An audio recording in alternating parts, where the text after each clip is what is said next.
ready to go? All right.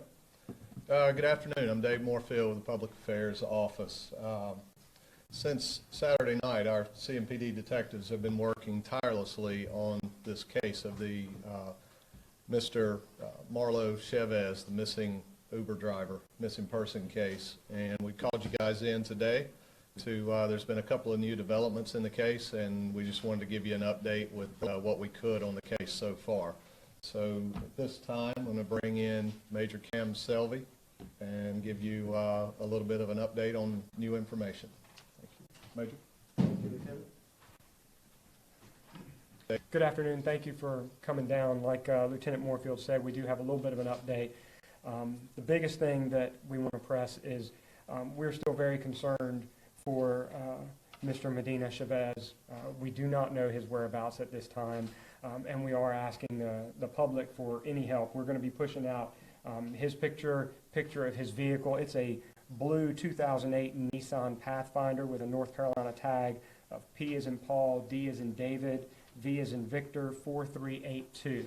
This case was originally a missing persons case, and this is one of those that as it progressed, based on some of the information that the lead detective in missing persons was getting, it was part of our protocol. As we've become concerned for his safety, we have transferred responsibility of this case from missing persons to the homicide unit. Part of the reason for that is, like I said, we do have concerns for his safety, but the homicide unit has a few more resources. We're putting in an entire squad working on this, along with the missing persons unit. I can tell you that Mr. Medina-Chevez is an Uber driver, as has been reported. We have been in contact with Uber, and they are being very cooperative with us. We're also reaching out to cell phone providers to try to get some assistance from them as well. So we're working all angles that we can possibly work at this point in time. The big thing that we need from the public and from the media is just pushing pictures of this vehicle out. We really need to find this vehicle. It's going to be key in locating Mr. Medina-Chevez. I wish I could give you some more details, but what I can tell you is this is a very active investigation right now, and we're doing everything we can to locate Mr. Medina-Chevez. I can take limited questions. What kind of danger do you think he's in? Grave danger. He's not been seen or heard from by his family, and that's unusual. Are you able to say what kind of help Uber has given you? Are they able to give you locations, possible customers? Like I said, this is a very active investigation. I'd love to give you some of that detail. What I can tell you is they're being very cooperative with us, and we're working every angle we can possibly work. Have you been able to confirm that he actually signed on, was working as an Uber driver when he was missing? To get into that would to be compromising to the investigation at this point in time. I can't answer with that level of specificity. Where do you think the car could be at this point? At what range, what geographical area? I have no idea. I mean, you know, the last time he was seen was Saturday night. How far could a car be driven between now and Saturday? I mean, it's, you know, there's a very wide area, so anywhere. Have you been able to talk to any of the people that he may have picked up?